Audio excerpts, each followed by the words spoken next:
what we'd like to do is challenge you a little bit. Now, I think a key thing is, having discussed all the definitions of viability, I've given you a flavor today. There's a huge amount of material with regards to it in chapter 2 on the website. But I think what we all agree is we have to have some stand as medical professionals. We have to agree based on our setup what we think we can support with medical intensive care. And the reason for that is, obviously, when we start then crossing those limits or trying to, I would say from our perspective, uh, challenge those limits, we would be in a situation where we might be offering medical intensive care to babies, who then encounter a lot of suffering with the risk that they're not going to survive, or that they're going to survive with very, very poor neurological outcomes, which then impacts their quality of life later on. And what we know is that if you look at different countries and different societies, and I have given you the guidelines for management at limits of viability for 18 countries in chapter 3, you will find that there is a huge variation in how we address management of limits of viability as medically defined. But more importantly, from our perspective, management is not governed just by gestation alone. There are huge aspects which include antenatal bioethical deliberations and perinatal evaluations that are made in different ways that vary between those countries. In some countries, culture is very, very important. What the parents want is very, very important. In other countries, the medical professional tends to make those decisions based on the best, I would say, the best interests of the baby. And clearly, what you can see is this variation in practice. It's quite challenging. I find it incredibly challenging because I practice in a certain way. But clearly, the challenge for me is, if I then have parents from a different country, something that we're going to do today is the workshop. What do I do? How do I address that situation? What should I be doing?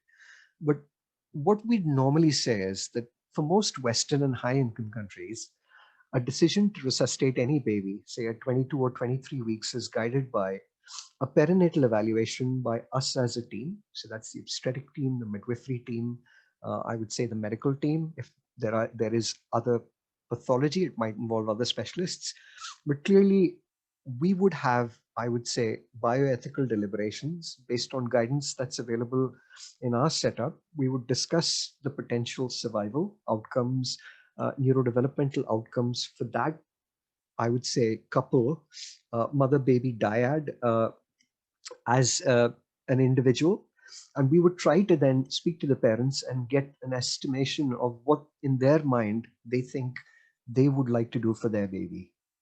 Now, clearly, the concept of gestation alone as a marker for us determining how we resuscitate babies is something that is still practiced in a large number of countries. But what we will now be able to see, and in particular with the new BAPN guidance and guidance from Victoria that I've just recently updated the website from, gestation-based criteria are actually being looked at in a slightly wider perspective by looking at factors that actually might improve the survival of the baby or might actually make the chances of survival less. Now, to give you an example, factors such as sex, prenatal optimization strategies like steroids, giving the baby magnesium sulfate, are things that result in better outcomes. So, we all know that girls are, for some reason, have much better protoplasm as compared to boys. At the same time, if you give steroids, you improve, reduce the rates of IVH, you improve lung maturity over 26 weeks, reduce rates of IVH pretty much from, I would say, 23 weeks onwards. So by using these strategies, you can improve survival outcomes. But a 23-week girl who weighs 700 grams, who has had steroids, might be much better from a survival perspective and have less morbidity, as well as a better neurodevelopmental outcome as compared to a 24-weeker boy who is severely IUGR and growth restricted. Now, the question is, from our perspective, if we just use gestation-based criteria in those circumstances, we might agree to resuscitate the boy, but not resuscitate the girl. So the chances for the survival of the girl and outcomes are actually better. Now, that is a paradox in itself.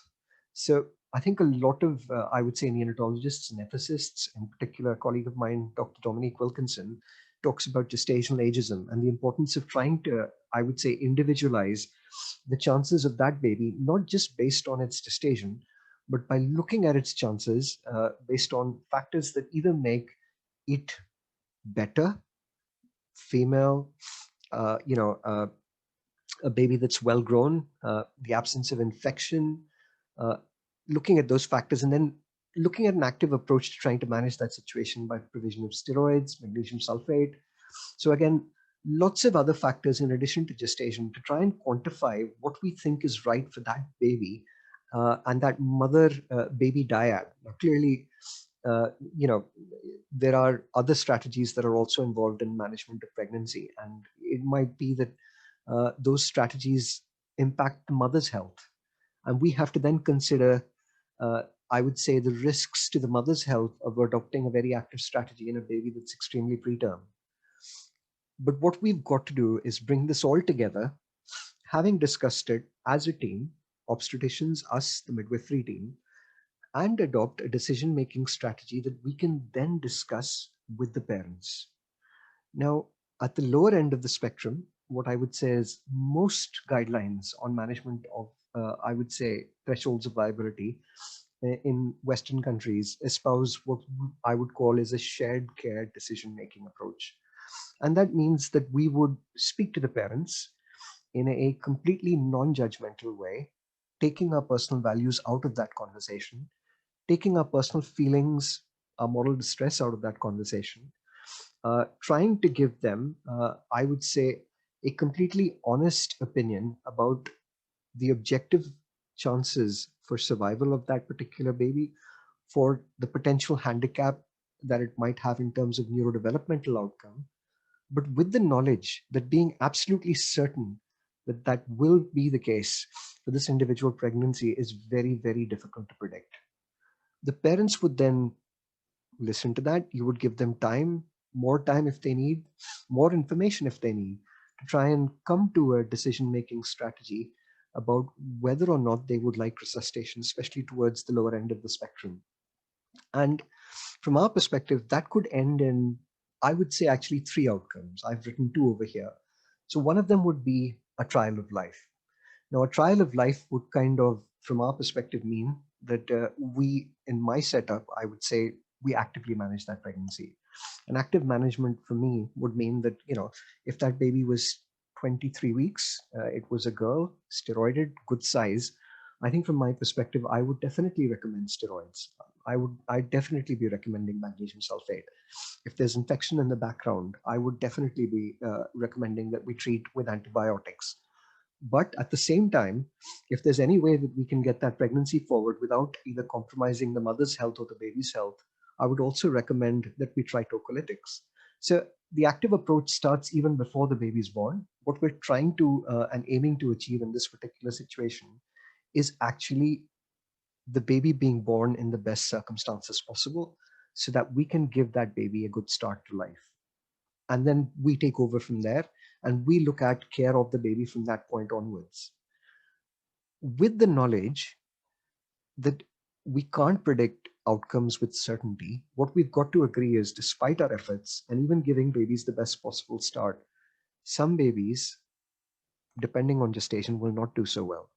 And if that is the case, the parents do have a choice here. And if they opted for comfort care, then what we would look at is giving them that choice. But we have zones of discretion. And if you look at the guidelines produced in Victoria, there are certain, I would say, survival figures or neurodevelopmental outcomes, which from our perspective reach a threshold at which we would recommend resuscitation. And it's really interesting. That also varies from country to country, even amongst Western countries. But what I've done is I've given you an approach, just a generic approach that we would follow over here. What does this look like? So this is a flavor of what it might look like. So we have a family who has a preterm baby at threshold of viability based on your individual setup. So, Lever, I was going to ask you, what is the threshold of viability in Belgium at the moment? I mean, how I would say, uh, lower baby in terms of gestation would you feel comfortable resuscitating?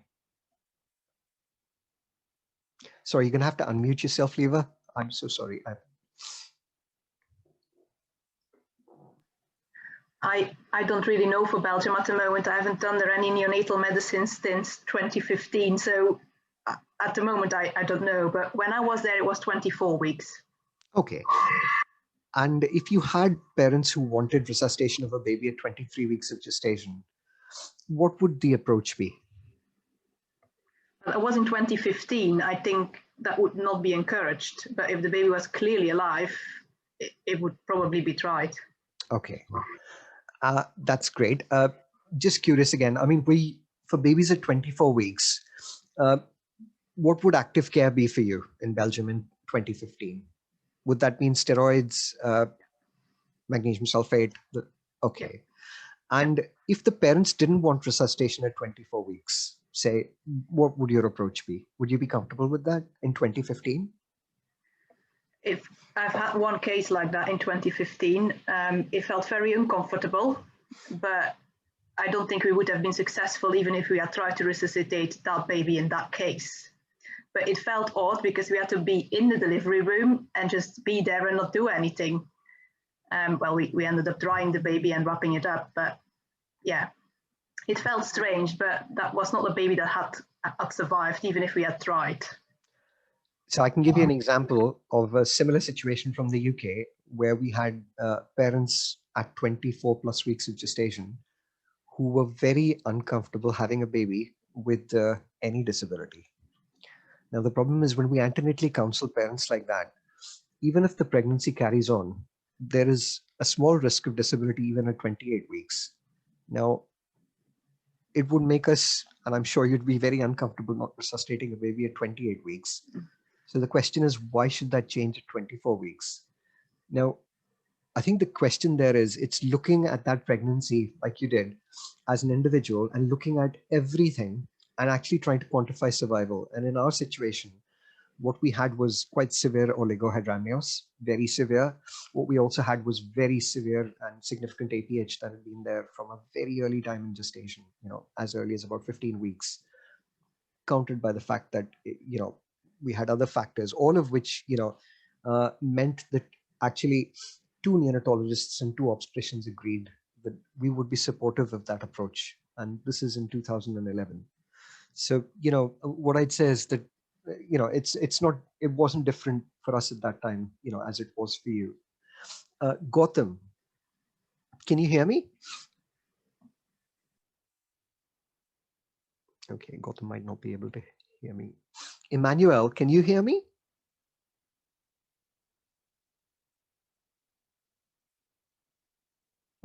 You would hear me. Okay, so what I'm going to do is I'm going to talk to you about a gestation-based approach at this particular point versus a beyond gestation-based approach, and give you a little bit of a flavor of how they differ. So what you will notice from our perspective is that whenever a mother-baby dyad comes to us at, say, threshold of viability, there will be a need to try and make a judgment about the gestation of the baby. Now, for all practical purposes, if there's been a dating scan done before 13 weeks, the accuracy of being able to predict the estimated date of delivery is, I would say, plus minus 5 days, as reported in the literature. So, accurate. If you had the LMP and the mother actually remembered it accurately, then I would say a combination of both those things would try to help us make the best estimate of what we think the baby's gestation is based on its due date. Based on that discussion, I think what we would then do is we would go back through the pregnancy and we would look at other factors, as we've discussed, that in addition to gestation, make the prognosis for that individual baby better or worse. And if you look at the literature, there's a variety of things that is documented that we will talk about when we come to survival in chapter 5, which actually might help or might actually hinder the chances for the baby. In particular, sex. So as we discussed, boys have poorer protoplasm. You could argue that actually 22-week boys should not be resuscitated at all. Then one might say that we can kill all the boys and there'll be no preterm boys left at all. But I think what I'd say is plurality is the other thing. So twin pregnancies and within IVF pregnancies on the rise, in particular in a large number of, I would say, even developing countries, there are complications that arise with multiple pregnancies, which can affect prognosis. The state of the pregnancy at that time, whether there's an element of perinatal compromise, what is the clinical condition of the baby and its lico, is it moving? What is the Doppler? What is the umbilical flow like? Is this baby severely growth retarded, compromised from a nutrition perspective? Are there infections, or is there another congenital problem that actually will impact this baby's chances, which then will obviously weigh into how we make an assessment during bioethical deliberations of this baby's ability to survive and its long-term outcome. What is very, very interesting from our perspective is there has been a huge amount of work done by Nina Modi and her group, colleagues in Australia, and clearly babies who are outborn. I would say babies who are born in centers that are not level 3, say level 2 centers or level 1 centers in the UK. But also, if you go to countries like India, babies born outborn in those particular setups, they are in extremely difficult situations, and their outcomes are not as good as babies who are born in tertiary centers.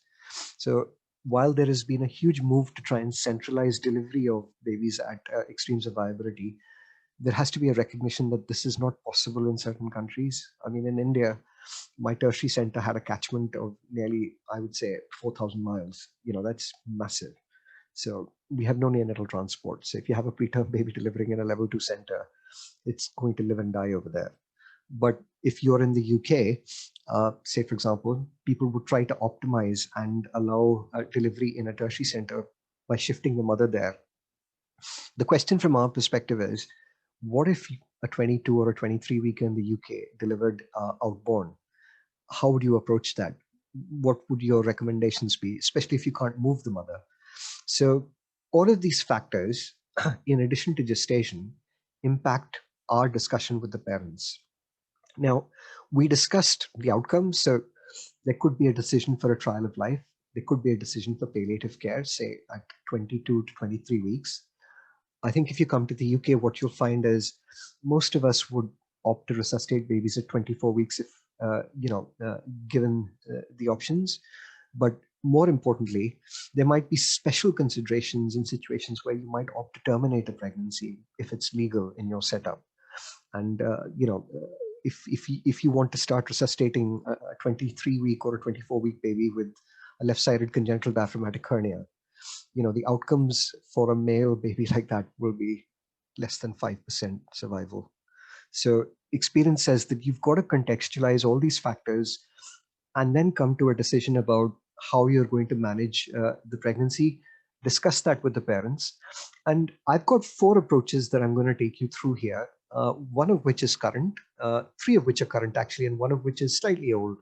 So the guideline that you see in the left upper corner is a guideline that I've got from Southern Australia, which uses the PAGE framework for trying to actually assess the chances of survival, but a gestation-based approach. And clearly at that particular point, and this is Southern Australia in 2013, the survival chances for a baby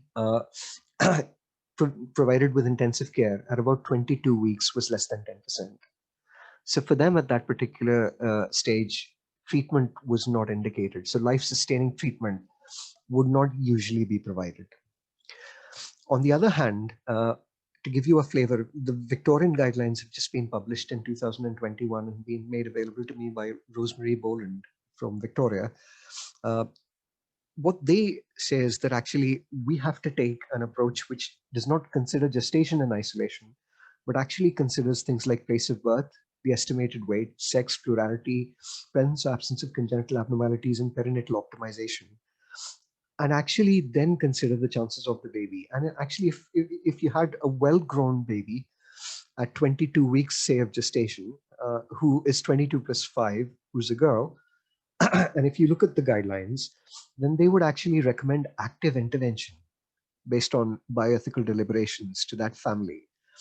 A very similar stance is taken by the British Association of Perinatal Medicine, where they've looked at a continuum between 22 and 26 weeks of gestation, where the risk as you approach 22 weeks becomes very high for a poor outcome, survival as well as the risk of a very, very abnormal neurodevelopmental outcome. But as you advance with gestation and look at risk factors, the chances actually improve. And they have, again, advised on an approach which involves shared care decision making in such circumstances to counsel parents. So, what you can see is that a lot of the guidance at this particular point is moving beyond just the gestational based approach. Having said that, there are states and countries who still follow a gestation based approach. Uh, at the moment, I would say that if you look at countries like Denmark, I would say where management is relatively conservative, they have stuck to keeping gestation as a cutoff. And I think the reason for wanting to bring that back in is you have to have some cutoff at which you are going to say that medical technology, intensive care, plus minus resources have got to be factored into how we resuscitate babies. Some countries are happy having those discussions with the lay public, making those laws, I would say through parliament, to be able to make guidelines that are then understood by society. And I would say that countries like Denmark have, and I would say to an extent, the Netherlands, they've adopted an approach where they've been able to have these discussions and actually agree that gestation at this particular point is perfectly reasonable a way to be able to assess their ability to be able to resuscitate babies. But I think what you'll find with the literature evolving is everybody's starting to think about whether we move beyond gestation. Now, clearly, we talk about gestation, but we don't resuscitate babies under 22 weeks. So, what's to say that a baby at 21 plus 5 weeks of gestation is not 5 days off by ultrasound, is a girl who's 700 grams in weight and actually will do better than a boy who's 23 plus 1 who's 410 grams of weight? And I think that's where I would say that between these two approaches, what different countries have tried to do is adopt strategic guidelines to guide them in their antenatal bioethical deliberations, with the knowledge that this is evolving with time. And it's a very interesting time to see how things are moving forwards. Now, I've given you a flavor of how we might approach gestation, and that if the pregnancy, a preterm pregnancy at limits of viability comes to you, there's going to be an assessment, a prenatal assessment. There's going to be neonatal obstetric deliberations. We're going to consider our current national recommendations. Some centers like to consider their local survival figures. They like to look at survival not just nationally. Some centers also like to look at, I would say, what they are doing in terms of managing babies from a research perspective. So certainly, if you look at Germany, say, for example, they have been able to centralize the management of 22 weekers. So Cologne actively manages babies at 22 weeks and has been doing so for an extended period of time, even though that's not routinely recommended in the German national guidelines. So, there are centers of excellence who have agreed that unless you actually adopt a strategy of actively resuscitating babies like that, how do we then give parents an accurate picture of how a 22-weeker is going to do from a neurodevelopmental perspective? Because actually you're self-selecting some babies to die based on choice and not actually offering them active interventions. So it's a little bit of a minefield when you go from country to country, but clearly there is an approach. And I would say that approach eventually ends with shared care decision making with various degrees of, I would say, the word I would like to use is a spectrum of paternalism to a spectrum of parental autonomy. And I would say that I don't think that at this particular point we can define for any particular culture of setup what is appropriate for them based on the literature. Each country has to go back and look at parents as individuals based on their culture, their values, and their religious beliefs, their understanding of viability as a concept, and then kind of decide how they're going to approach these conversations.